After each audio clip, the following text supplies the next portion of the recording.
last week I was in Singapore. I was at Tech in Asia at the conference.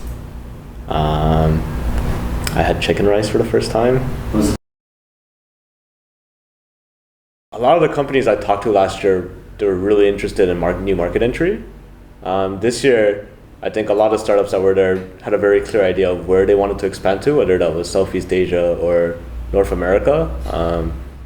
I think Japan and Korea were relatively unexplored markets at the event, considering that they were startups located in Singapore, Malaysia, Indonesia, China.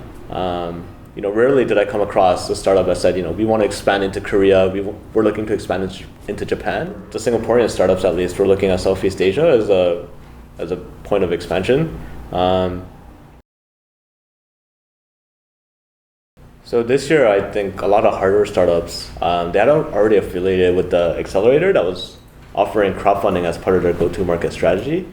That's not something I saw last year, where the hardware startups were just kind of like, we're looking for investment, we're thinking about launching an XYZ market, or we don't really know where our product is going.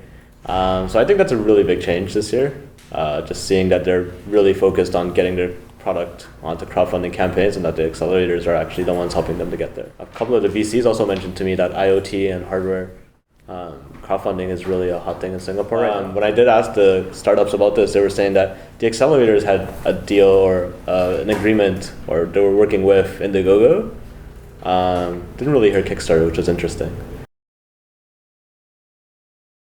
One of them is an augmented reality flashcard. And what it did was that you would point your phone at this card, and the image on the card would pop up in like a 3D image on your phone. So if you pointed it at like a picture of a gorilla, the gorilla would pop up like when you looked through your phone, and you would kind of see like it moving around. And the really cool part about that was that if you put two cards together and they had like an interaction, so for example, if you put a monkey and a banana, the monkey would actively go towards the banana and do something with it. And so it's like, to actually see that on your phone was unreal. So I picked up a VR headset courtesy of Wubo VR. Shout out to Terrence. It's their app is it helps real estate agents kind of create 3D models of their homes that home buyers can use to kind of look to see what they're buying. What's really cool is that they're actually able to create everything from the furniture to the house to like, even just the general layout of the house. And they do that all in-house, and it's, no pun intended, and it's really cool. You can't look at an investment as a transaction, because if you raise a Series A, that's just the beginning. The transaction is not complete until the investor gets his money back through an exit. Which is an interesting perspective that I hadn't heard before. I mean, a lot of startups, they raise a round and they're like, oh my God, we've made it. And the investor's kind of looking at them like, no, you have not. This is where it starts.